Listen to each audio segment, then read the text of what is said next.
Will tell the story of Kingsclere and its people, from its ancient beginnings to the end of the 20th century. Fortunately, traces of the past are still to be found, but for how much longer? Our story is not intended to be a detailed history, for that is in the books. Our endeavour is to provide a pictorial record at the turn of the 21st century, and to attempt to preserve visually that which remains.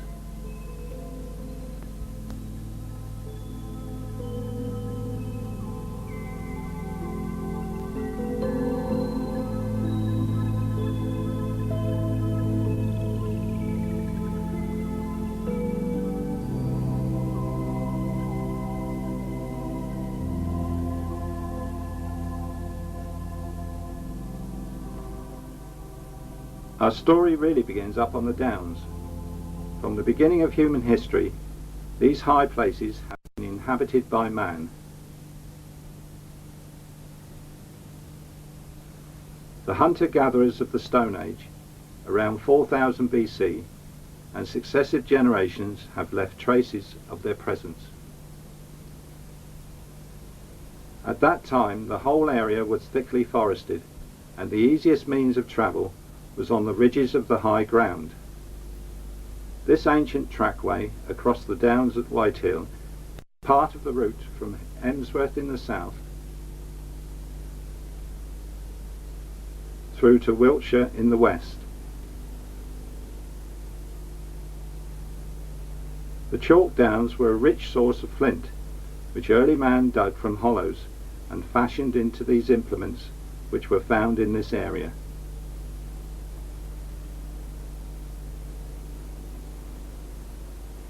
At the foot of the Downs, a supply of clear water from the streams made the Vale of Kingsclere an ideal refuge for early man.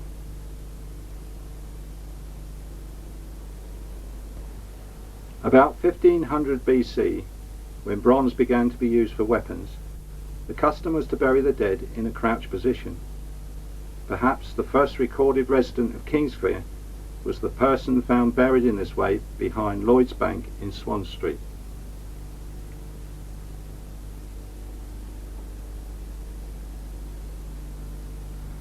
Up on the Downs are the remains of several of the circular mounds of earth known as barrows, which often covered Bronze Age burials.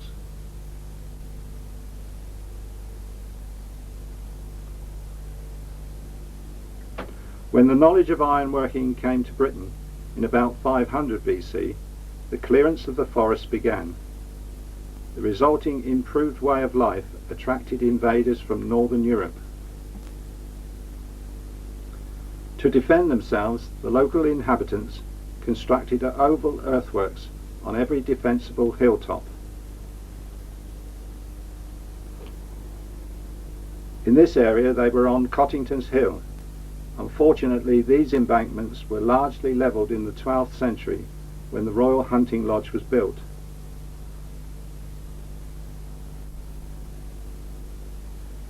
Further to the west, on Ladle Hill, the fort was left unfinished, and lastly, a little further west, are the embankments of Beacon Hill. These hill forts were incapable of delaying the advancing invaders for long. After a short Belgic conquest, the Romans launched their successful invasion of 43 AD.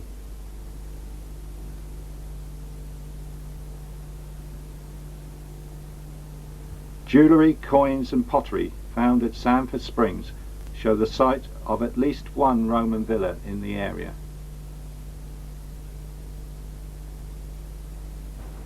The main legacy of the Roman occupation was the well-engineered road network connecting their cities. Few stretches of Roman road can be more impressive than the tree-lined Portway, which runs across the back slope of the Downs, leading west to Caesar's Bout and then on to Old Sarum.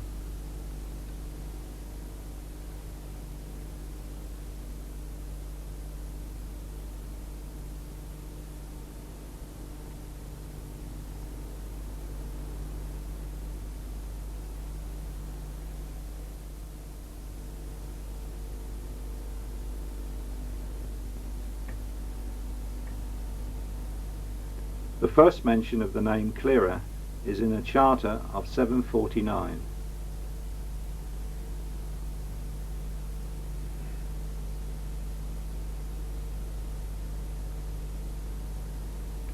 Later, in 899, when King Alfred died, he assigned in his will the manor of Clere to his daughter, the Abbess of Shaftesbury. The name of Kingsclere is referred to for the first time in a close roll of 1228. Kingsclere may well owe its royal name to being a royal manor, or to the construction of the Royal Hunting Lodge at Fremantle on Cottington's Hill.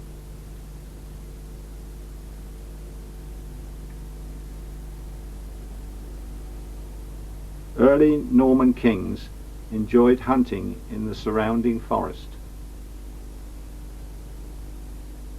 When William the Conqueror ordered his great inventory to be compiled in 1086, the Domesday Book listed 2 mills in Kingsclere. One would have been on the site of Gailey Mill, and the other probably on the site of Town Mill, which was once known as Clere Regis Mill. It was William who exchanged royal lands in the manor of Kingsclere for church land owned by Hyde Abbey to build his palace in Winchester.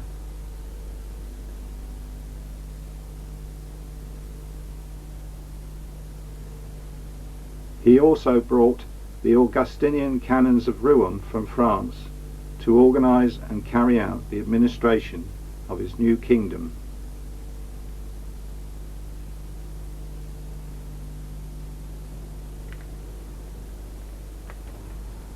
Those canons installed in Kingsclere were given lands by later kings.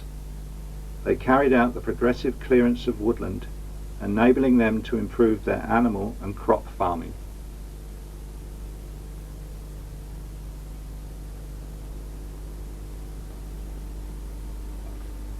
Henry I granted the village church to the canons of Rouen in 1107,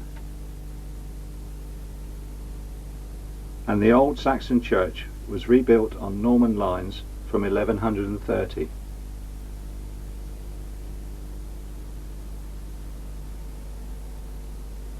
The first recorded royal visits were by Henry II, who during his reign from 1154 to 1189 built a bower for his beautiful paramour Rosamond de Clifford in the vicinity of the hunting lodge at Fremantle. King Richard spent most of his time fighting the Crusades in the Holy Land, but made one visit shortly after his release from captivity abroad.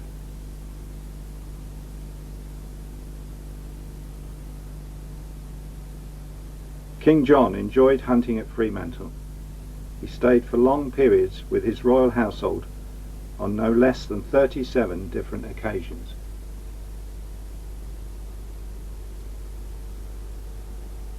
The last wolf in Hampshire was killed here in 1212. When he was threatened by his barons, the king, on the eve of the signing of the Magna Carta, had the royal jewels taken from Windsor Castle to Fremantle for safekeeping.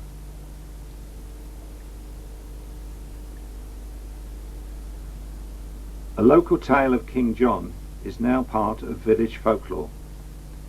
It is told that King John, on one of his visits, could not reach the hunting lodge because of fog and had to stay the night at the village inn.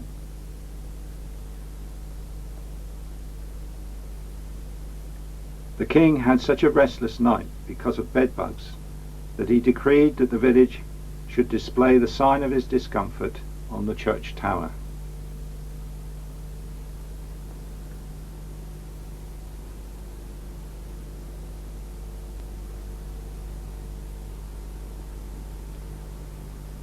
However, it is thought more likely that the weather vane is of a tortoise, a sign of steady and patient progress.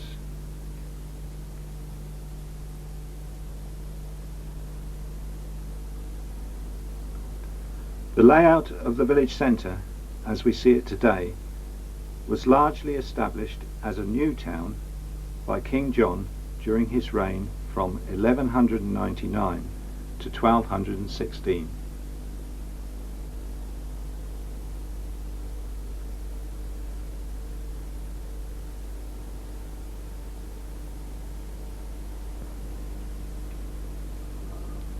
Our story now moves forward to the 14th century. Although these houses in the village centre appear to be old, behind their facades they are even older. Some retain the sooty internal roof timbers of early hall houses. A dwelling probably existed here at 20 Swan Street in Roman times. The present house dates back to at least 1380. It was a two-bay hall house with a solar wing, and the two bays of the hall still exist. This large beam contains a decorated boss carved from one single piece of timber. It shows a head wearing a medieval mason's cap.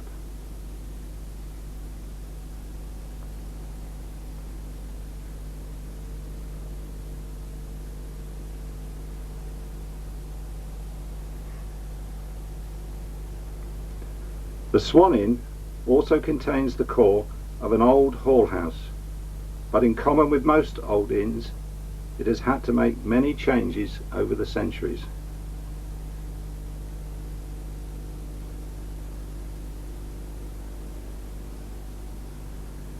There has been a building on the site of Priory House from at least the 12th century. It probably housed the canons of Rouen during their stay.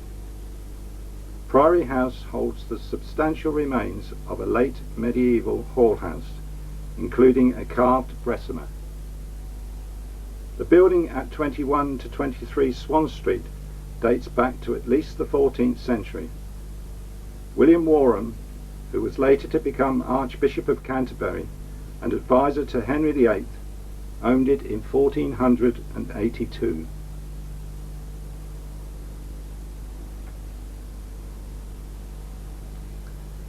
The Falcon, originally the Golden Falcon Inn, is said to have been an inn for over 500 years and was, up until its closure in 1951, one of the oldest inns in Hampshire. Parts of the present building were built some time after 1355.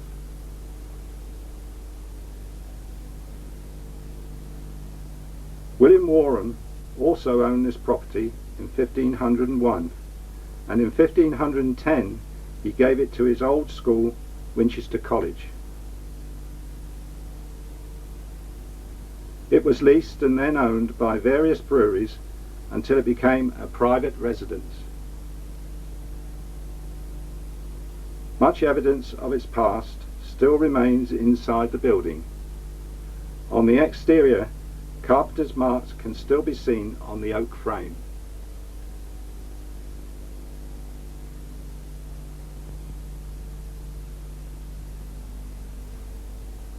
During the 14th century, the village was severely affected by the plague and poverty, and to add to the villagers' distress, the church tower and roof were destroyed by fire.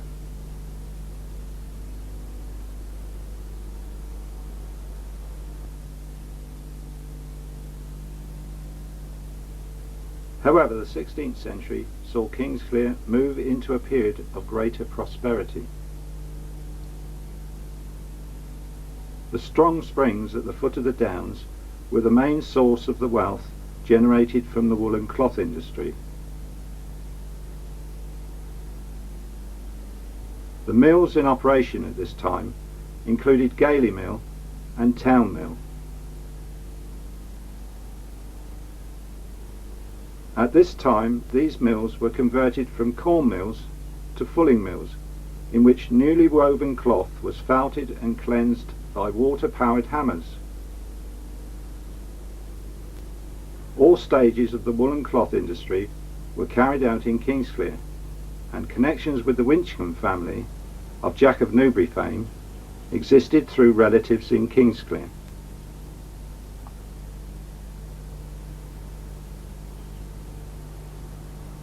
The stream also played its part in the laundry and tanning businesses carried out in North Street.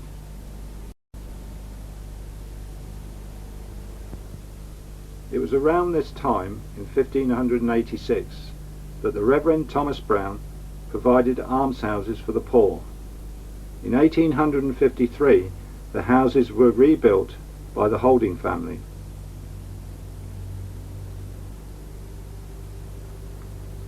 The village expanded during the next century or so, and many farms such as Harridans,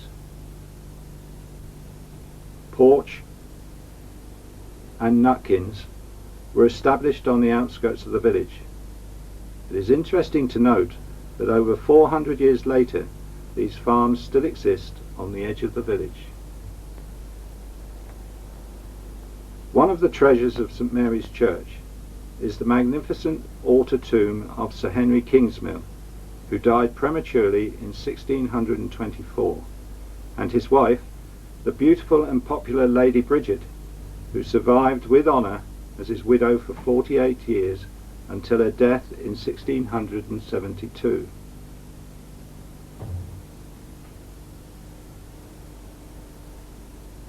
She suffered in her widowhood a son killed in the Civil War, fighting for King Charles I, and endured the pillage of the Kingsmill estate at Sydmonton by both royalists and parliamentarians. With good reason, the Kingsclere folk wrote of the period of the Civil War as the troubled times. As the village lay on the fringe of the two battles of Newbury in 1643 and 1644, it was required to provide support and care for the wounded. King Charles stayed at Frobury Manor, now Frobury Farm, on the edge of the village on the 21st of October 1664, while his army was nearby.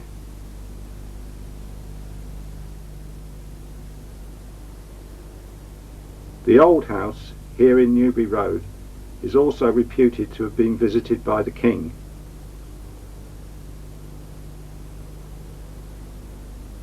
Charles I granted the estate of Fremantle to Francis Cottington in 1642. The levelling of the ground for the building of the new mansion on Cottington's Hill in 1745 further destroyed the remains of the ancient earthworks and the royal hunting lodge. The stew pond, dating from the times of the Norman kings, is still evident. The parkland surrounding the mansion was converted into farmland in 1805. Although the Black Death had been around for centuries, it reared itself with a vengeance in Kingsclere in 1665.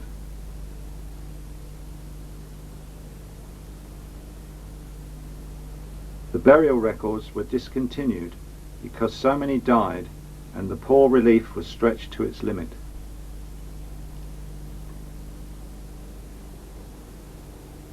The houses of the dead were sealed, and to isolate the sick, wooden dwellings were built on the marsh outside the village, here alongside the Newbury Road.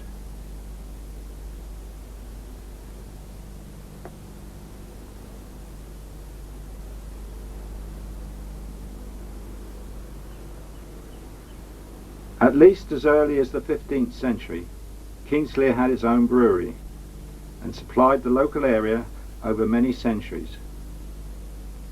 In the 18th century, it was owned by the Drake family. Opposite the brewery was a malt house and a hop garden.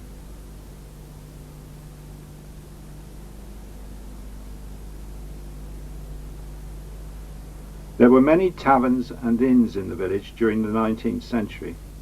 They included the Swan, the George and Horn,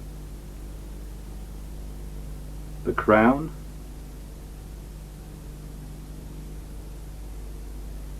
the Black Horse, the Falcon.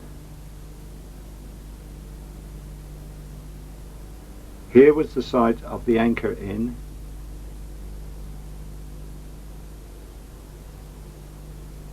alongside the stream stood the Old Bear Inn,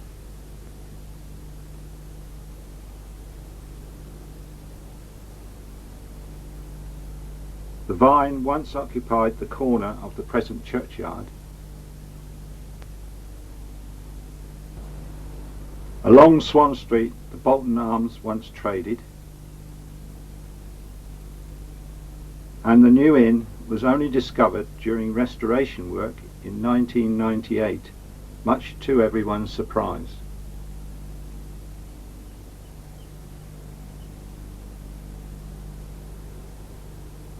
In this millennium year, only the first three remain as public houses.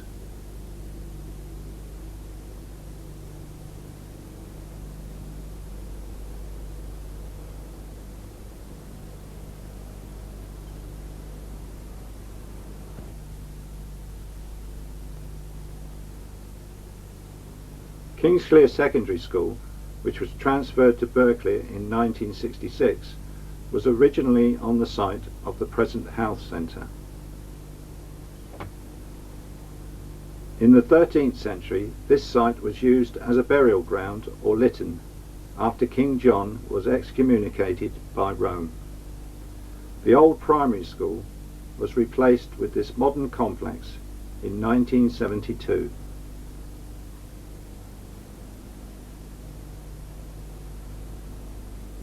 The chalk pits in the area are ancient, and the dell was probably used in Roman times.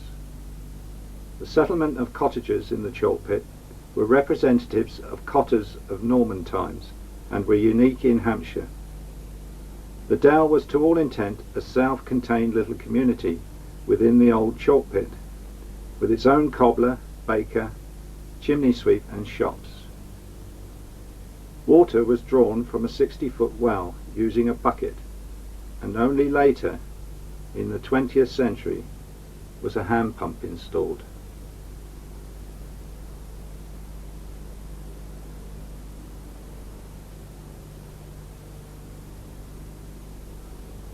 The original road to Basingstoke went through the dell.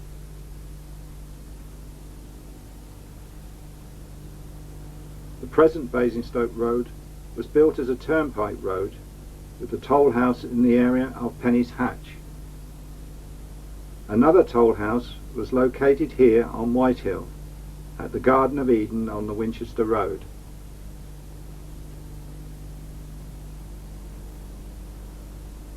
Love Lane is another historic route, a very old track around the village. It would have been used by farm and estate workers over many centuries. The Napoleonic Wars at the end of the 18th century and beginning of the 19th century brought distress once again to the village. It was from these times that the phrase "too healthy to die in and too poor to live in" was coined for the village. Things became so bad, with so many people destitute, that a workhouse was built in 1836 that would accommodate 300 people. It was on a 4-acre site off Union Lane known as Fosbury's Piddle. The land was given by Robert Higham, who also willed land and 3 cottages to charity. The workhouse closed in 1957.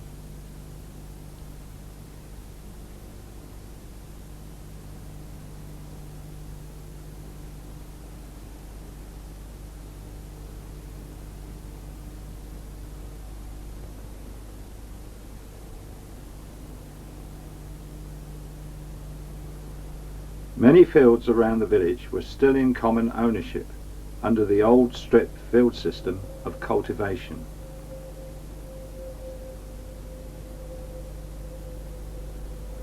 Much of the other land on the fringes of the village was scrub and woodland used as common grazing. It was obvious to many at this time that poverty would continue unless changes were made. In 1845, the old field system was abandoned. Kingsclere was the last village in Hampshire to do so. With the enclosure of unproductive common land and the incorporation of the old field system into larger fields of single ownership, more efficient methods of farming were possible, with long-term benefits for most people.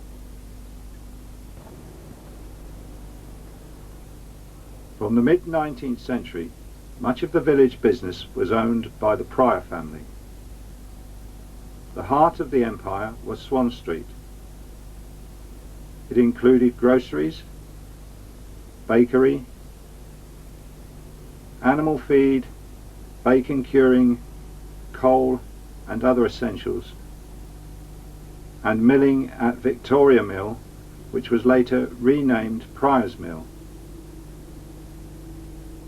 When the business broke up in 1920, his manager, Mr. Mortimer, continued trading animal feeds and coal from 18 Swan Street.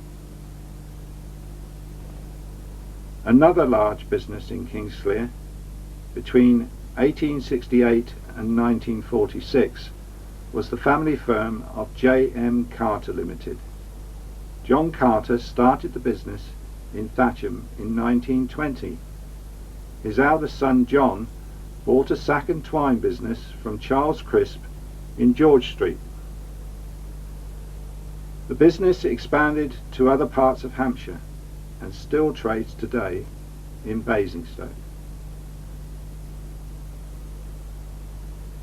The firm in Kingsclere used to produce ropes, sacks, bags, tarpaulins, tents, marquees, flags and banners. Little is left of the old rope walk, a long building behind George Street.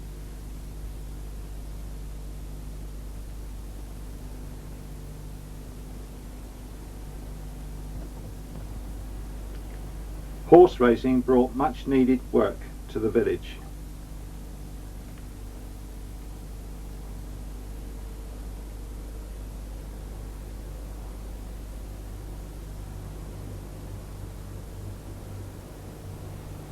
In the 18th century, when horse racing became the sport of royalty and gentry, the Duke of Cumberland, a successful horse breeder, bought Canon's Court from Lord Bolton, where he trained and raced his horses.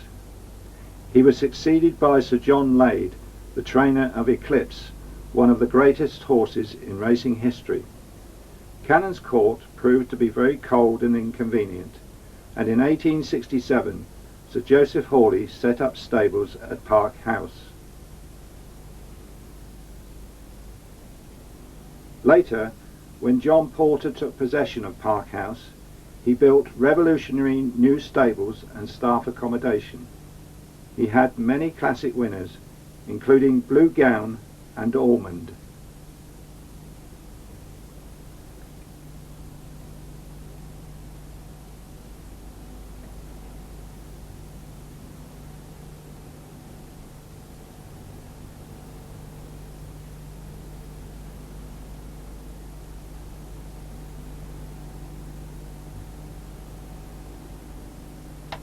During the Second World War, soldiers were billeted at Park House. After the war, Ewan Williams trained at Kingsclere. Captain Hastings Bass bought the stables in 1953, and in 1962 he became one of the Queen's trainers. Ian Balding took over in 1964 and currently trains at Park House.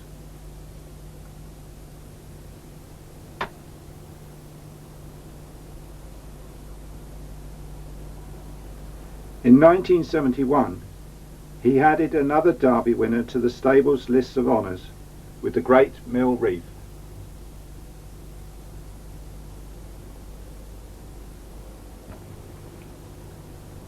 Kingsclere House was once the centre for the racing fraternity and was visited by royalty, including Edward VII It was used as a hospital for wounded servicemen during the First World War.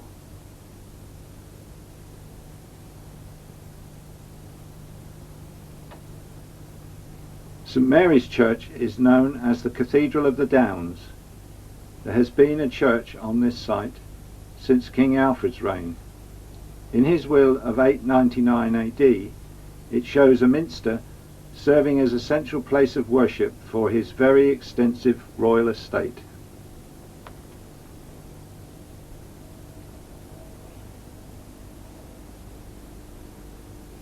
Norman kings later donated the church to the Augustin canons of Rouen, who, as we saw earlier, were responsible for rebuilding the church in the crucifora format about 1130. In 1270 it was enlarged again to almost the size it is today. Up to 1844 the northern section of the churchyard was much smaller. The Vine public house and several cottages with gardens occupied the area where the war memorial and trees are now.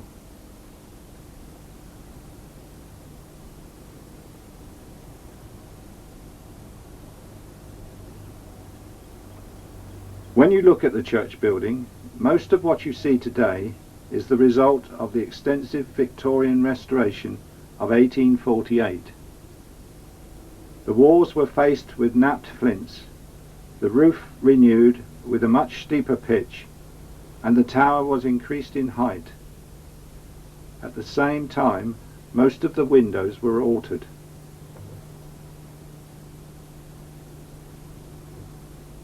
The only really good example of the original Norman stonework which is visible today is here at the now blocked off north door.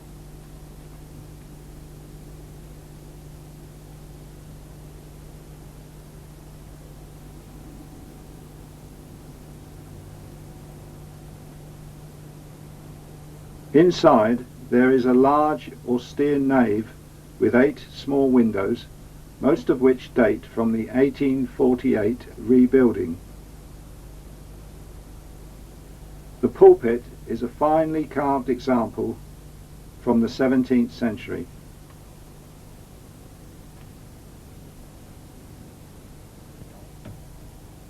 Here under the bell tower, the Norman arches were restored in 1848. At the same time, the ceiling was decorated and the work paid for by the Portal family.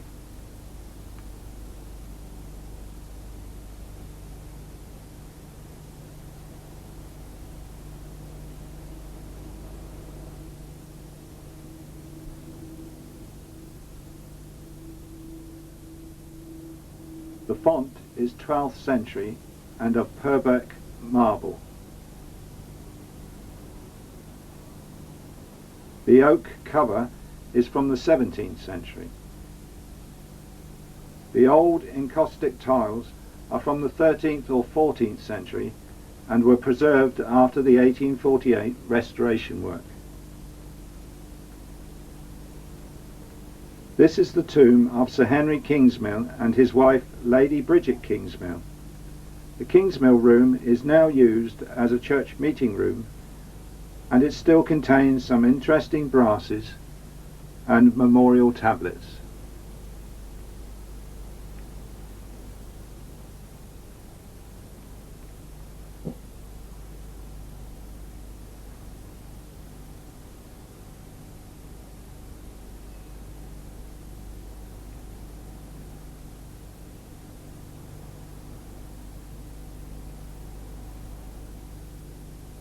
The tower, with its spiral stairs, leads to the belfry and out onto the tower roof.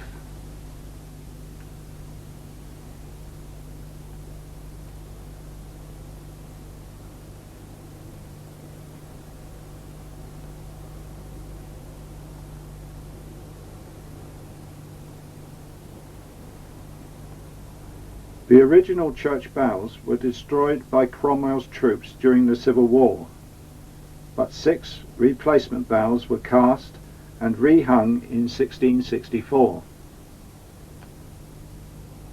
Almost 300 years later, in 1962, they were rehung and 2 additional bells added.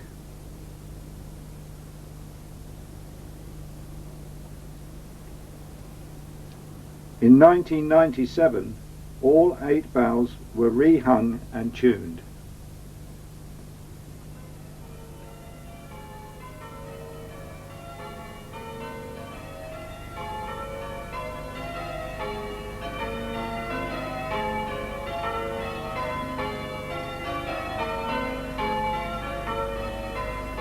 Here, from the roof of the bell tower, we have a fine view of the centre of the village and the layout of King John's new town.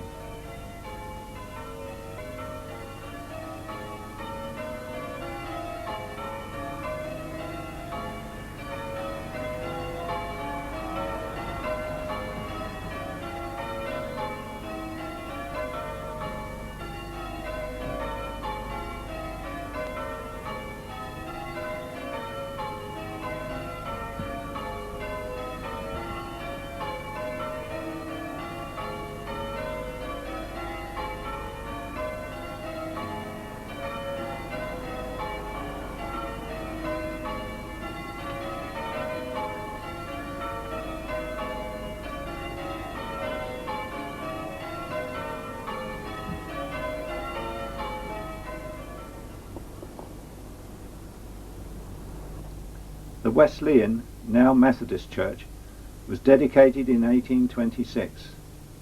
As a dissenters' chapel, it had to be built back from the road. Alongside the chapel is the old school room, which was added in 1897. It is used nowadays as a community room.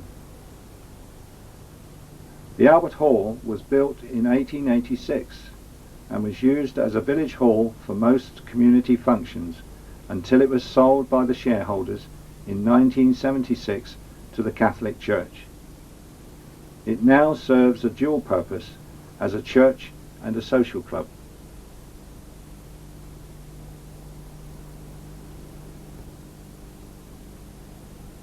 William and Mary Holding were very generous towards the people of the village. The family home was here at Elm Grove. They also owned other properties and land in the area.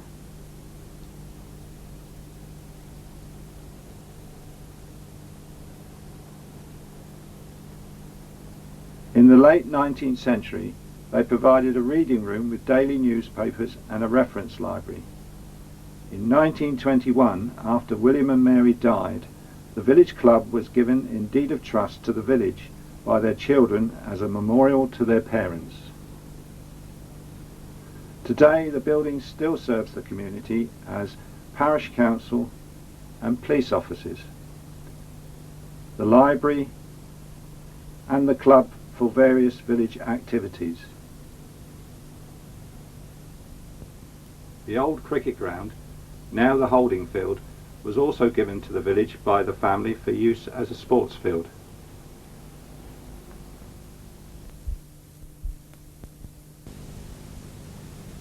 Well, my name is Tom Wellman. I was born in George Street, Kingsclere, on March 27th in 1914, and I've lived in Kingsclere all my life. One of my first memories of my childhood was the 11th of November 1918, which was Armistice Day. I was at that time living in the old Anchor pub. It was not a pub then, but just a private dwelling, and I walked down to the road just in front of what is now Four Boys Shop, and there was a big bonfire out in front of the post office as it was then, and the men were getting tar barrels and they were lighting the empty tar barrels, and they were rolling about the streets with the flames coming out of both sides of the tar barrel. And of course, when the tar barrel got so hot, the tar started to run, and it ran into one of the drains just out in front of the War Memorial in the Swan Street side, and it ran down into the drain, and it came up outside of the just out in front of the crown, and it blew it and blew the top of the grating off, and it was a loud explosion. My father was the blacksmith. His blacksmith shop was in Swan Street, where the old chemist, not the old chemist, the chemist is now, and over the chemist there was, between walls there was a fire engine there, but before that it was the blacksmith shop. And when I was 13, the road was done up from Kingsclere Marketplace to Knightsbridge, and the firm that did it was W.E. Free and Sons from Marlborough. And my father had the contract to sharpen the picks that they used, and they used to bring them along on an evening, and he used to get me along, use the sledgehammer. I was only 13, and I used to stand one side of the anvil and he was the other side with a little hammer, and I used to hit the pick, or the red hot pick, and to get it pointed, and if I'd made it a mark on it, he would put it right with his little hammer. And they used to come and collect them in the evening, collect them in the morning rather, and bring them back in the evening for us to and he also used to put the iron tires on cart wheels. At the back there was in the yard there was a platform at the back there, and we used to have a big bonfire that was babins, puffs of wood, what we like to call them.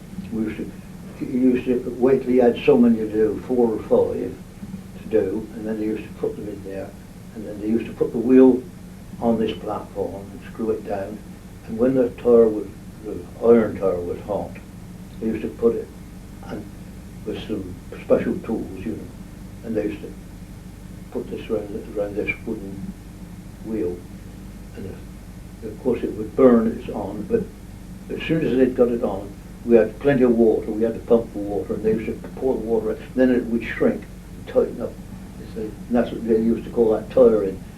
It was tiring too, it was a warm job, and they used to get us boys to pump the water, but you used to have 2. I didn't ever have to carry the tires about, but he used to get somebody else to help him at that time, when there was, because there was several retired blacksmiths in the village that he could call on.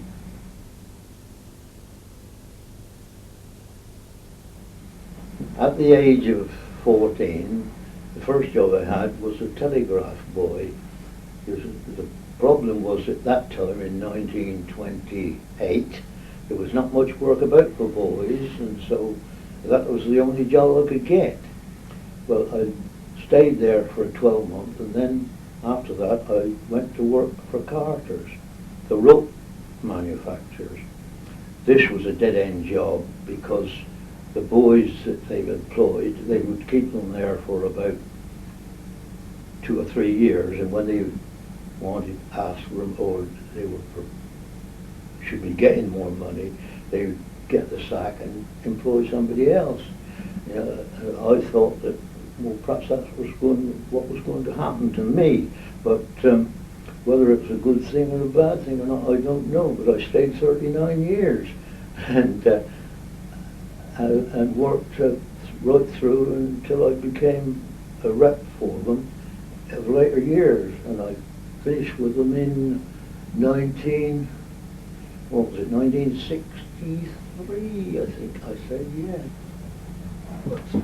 Carter's works were in George Street, behind Sasso's. There was a big, long workshop there, which was the rope walk, and that is where we would make the plough reins, halters, manger reins, leading reins, and occasionally bell ropes. Of course, while I was there, the mechanisation in farming brought in tractors and that sort of thing, and the horses were no longer required, so there was no need for the manger reins and the plough reins and such, and so eventually the firm closed that section of the factory down, and we went over to the canvas work. We take up our story again in the early part of the 20th century. The Great Western Railway Company proposed to bring a railway line through Kingsclere. Land was purchased here at Wellmans Meadow for the station.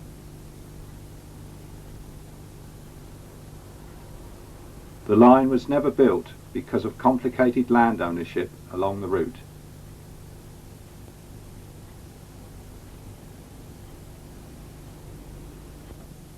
In 1939, the Ministry of Defence built a wireless transmitting station at Cottington's Hill over a large part of the site of the Royal Hunting Lodge. In the late 1960s, the area was extended and television transmitters added to its many functions.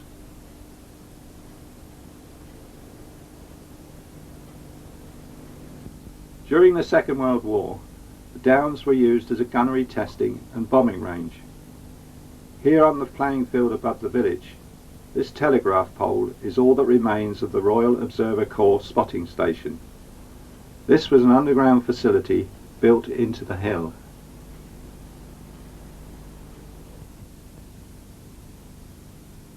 Tragedy struck the village on the evening of the 5th of October 1944, when 10 American soldiers stationed at Sydmonton opened fire on the Crown from the churchyard opposite.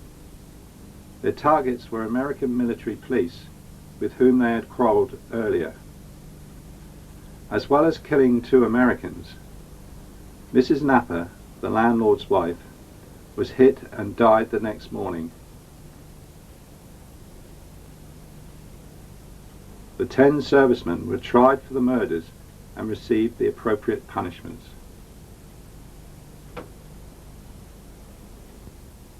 Kingsclere Gas, Light and Coke Company Limited had its works here at Hollershot Lane. It provided and maintained the gas lighting in the village from 1868 until 1948, when electric lamps were installed by the Wessex Electricity Company. Mr. John Beaver, owner of the Kingsclere Gasworks at that time, erected this lamp in the square in 1897 to commemorate the Diamond Jubilee of Queen Victoria.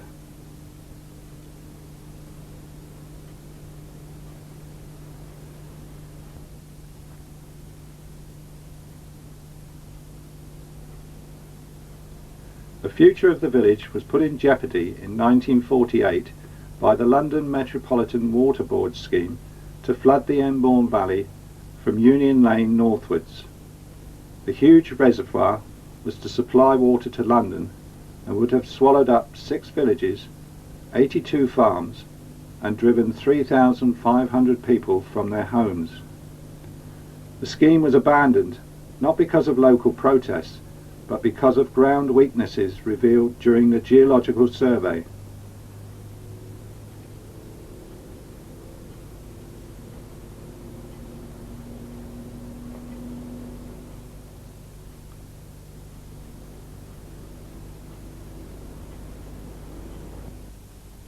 Lower Mill, just off Union Lane, would probably have survived the flooding, but only just. It continued as a working mill until the 1960s.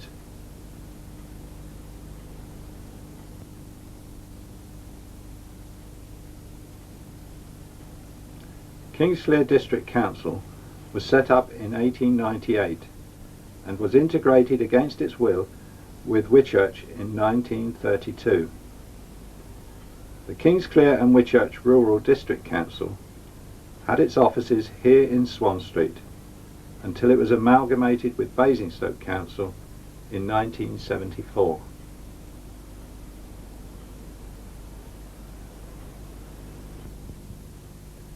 Many of the various recreational facilities of the village were brought together at the Fieldgate Community Centre when it opened in 1991.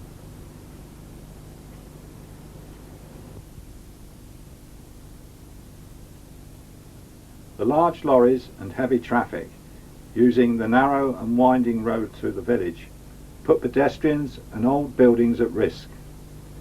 The death of a young boy, Kevin Alexander, in 1978 shocked villagers into protest. The trunk road through the village was blocked by protesters for several hours. Much to everyone's relief, the new bypass was built and finally opened in 1982.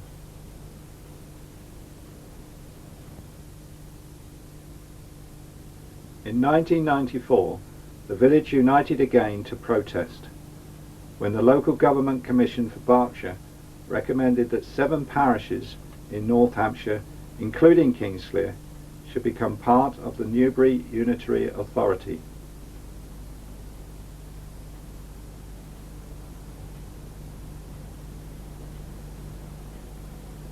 After much anger and protest, reason prevailed, and Kingsclere remained, as it always has, in Hampshire.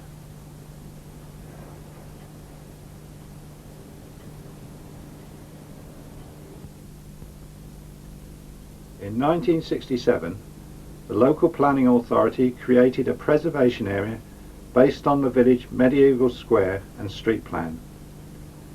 Within the conservation area, there are 65 listed buildings.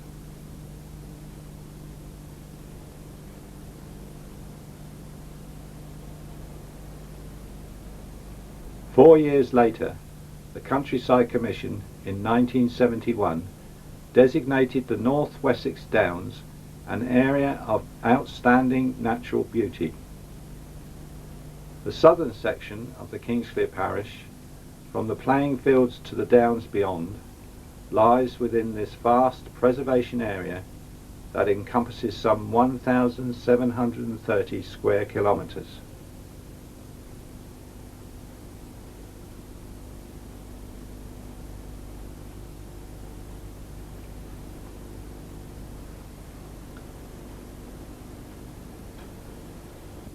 The controls exercised by these two authorities have done much to preserve the character and charm of the village and surrounding countryside.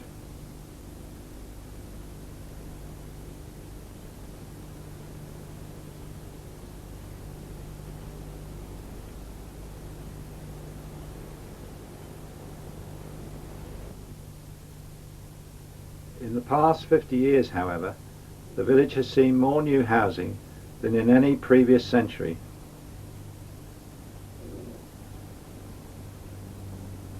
Heatherall's was the first post-war estate to be built in the early 50s, and more than 20 developments have followed. Currently, Broad Meadows, when complete, will raise the parish population to around 3,500.